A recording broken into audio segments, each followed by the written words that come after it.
Hi, welcome back to Imperium Learning. This is the second video in a two-video series about Granger causality. I'm just going to dive straight back into what I was doing from the previous video. If you haven't seen that video, go check it out.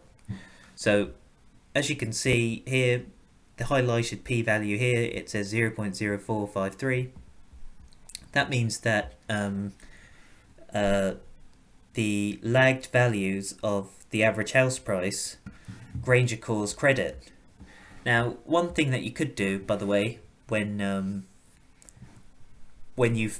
you find that a variable Granger causes another variable, you could again try and compare that with some economic theory.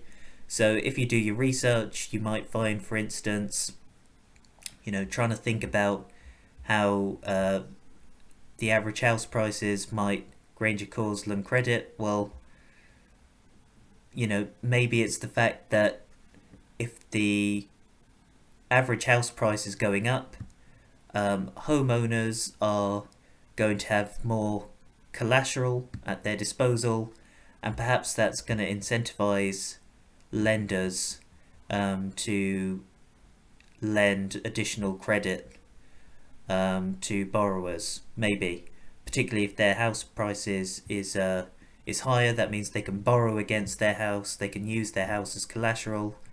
Maybe that's a thing. Again, do your research, and it's always nice to find that your results align with some kind of economic theory.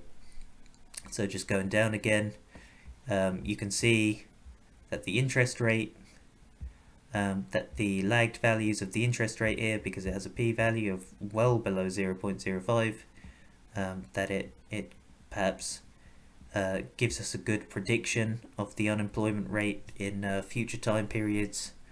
And so yeah, I think that was the final slide that I had, which just highlighted my results in particular, and yeah. So just bear in mind that all you're really looking for are p-values that are below 0.05. Try to see if they're unidirectional, bidirectional.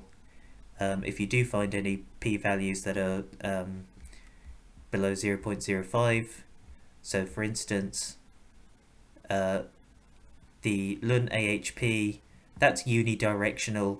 The reason why it's not bidirectional is because if it was bidirectional, then we would expect this one here to have a p-value of below 0.05. It doesn't though.